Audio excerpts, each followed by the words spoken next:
It's a hammer of justice. It's a bell of freedom. It's a song about love between our brothers and our sisters all over this land. It's a hammer of John Oliver just gave us an excellent overview of the problem.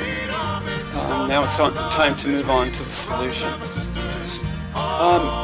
He's very correct. Humans, even though we know what is right to do, we often won't do it. You know, in principle, yes, recycling is the right thing to do. We all know it. But in practice, often we just do what's expedient. There's nothing to recycle, I'm just going to throw it in the garbage. And so humans do what is expedient even if they know that it's wrong. And so what I'm going to talk about is not going to require a radical lifestyle change. I said that in the scroll at the beginning. I understand that humans don't do things without a monetary incentive. Well, Congress won't. They're not going to vote for the required investment in the R&D and the initial infrastructure without me offering them a monetary incentive to do this. So I'm going to give them that. I'm also going to explain to you why it's so simple as the average person to be able to participate. All it's going to take, all it's going to do, all it's going to require is that we place our food waste in a different receptacle. Now, we've already done the education around recycling, so we understand the concept of things that can be recycled go in a different receptacle, a different trash can than what is considered garbage. This is the exact same thing. So it's not hard to educate. You simply scraping it into a different receptacle. But in the pickup, what I'm talking about is waste management still running their same routes, still going to the same place. They're not changing anything within their structure other than they will have to add additional trucks.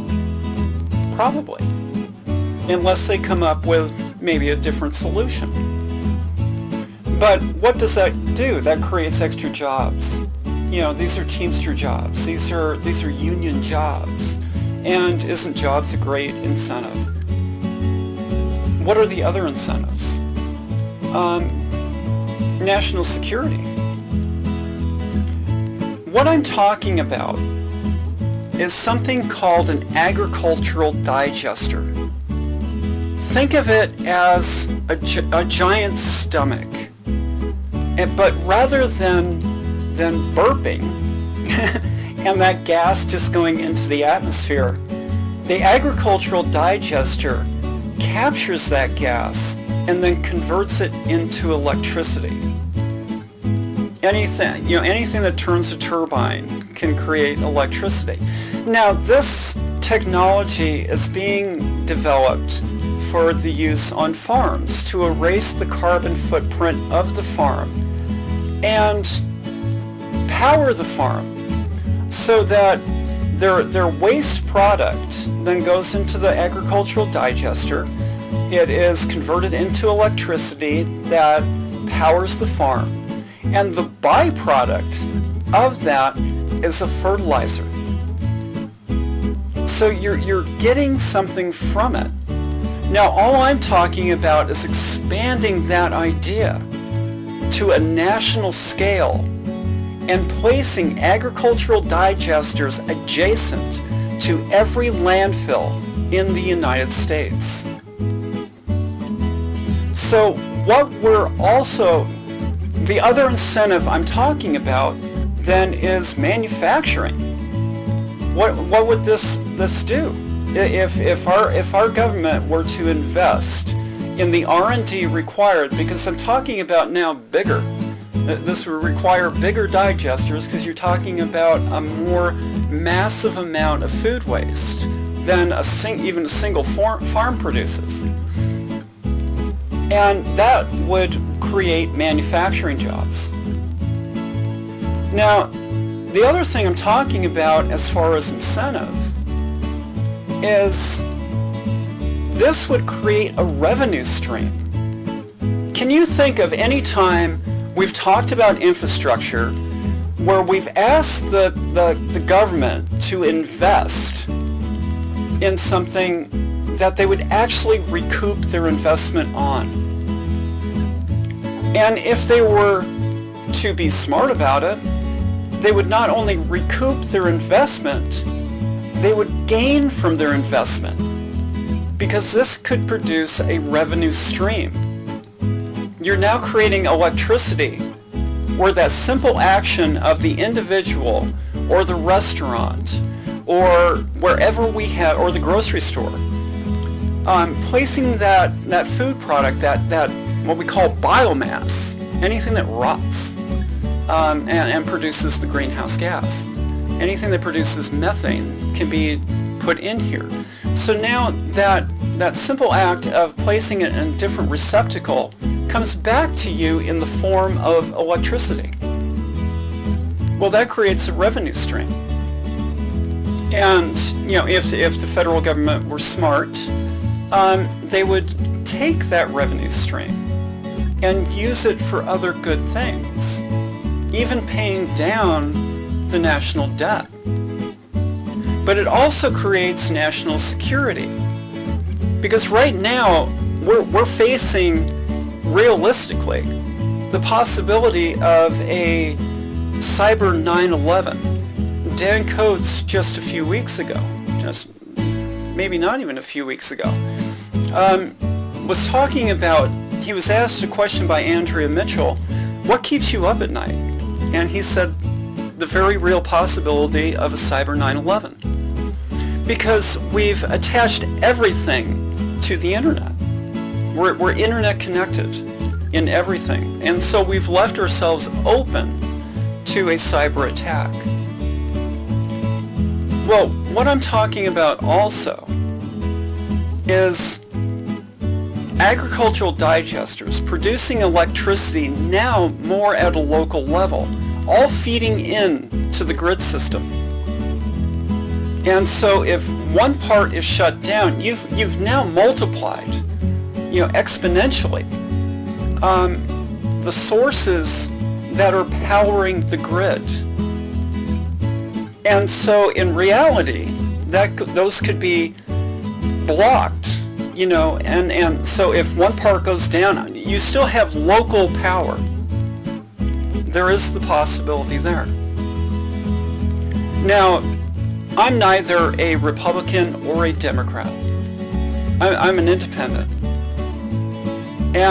But unfortunately, this will never be implemented under a Republican administration.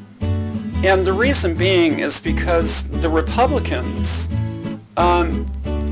receive a majority of their financing from big oil. And so this would have to be implemented unless you were to find a Republican who does a complete 180 around everything that motivates them.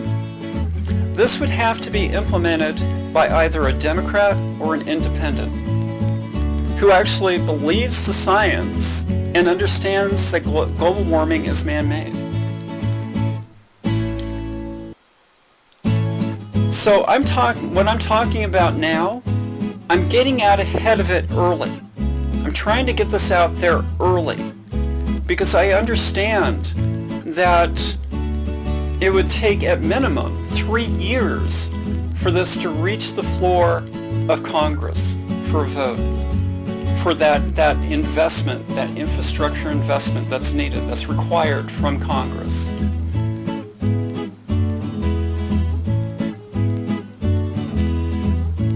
Unless, of course, it were the primary thing on somebody's platform, because the president is always going to, the first thing that they're going to spend their political capital on is whatever the primary thing within their platform was.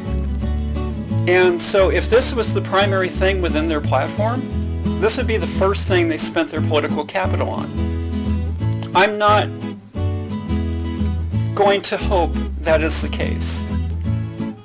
So it may be the second thing.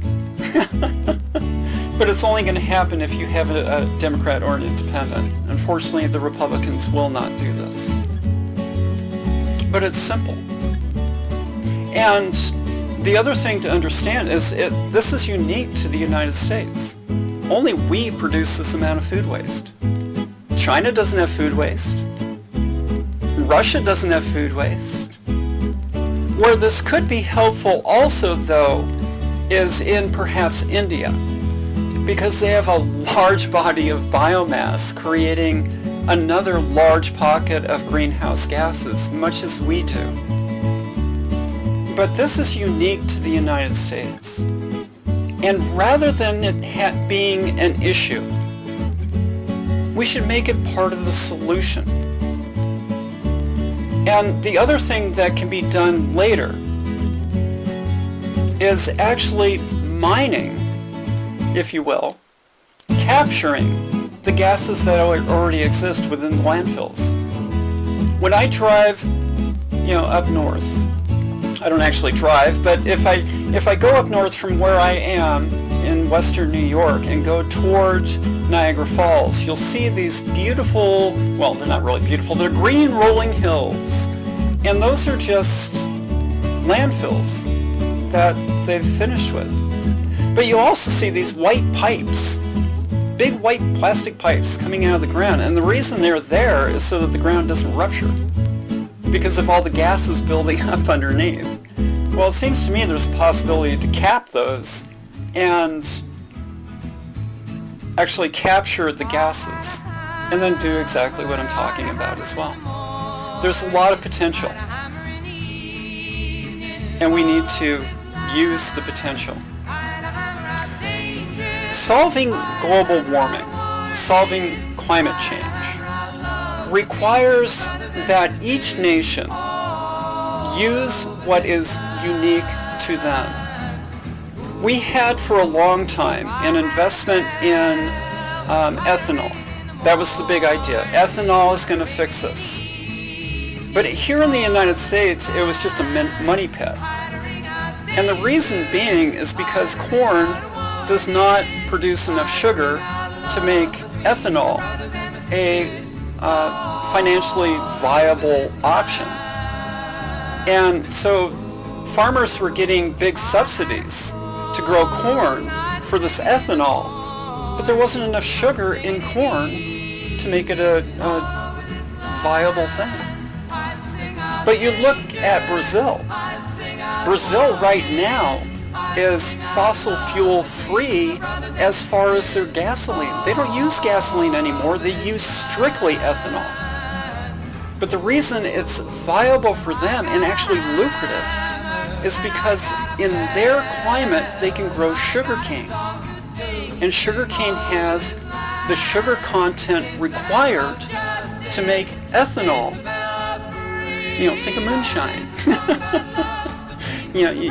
Sugar is where alcohol comes from.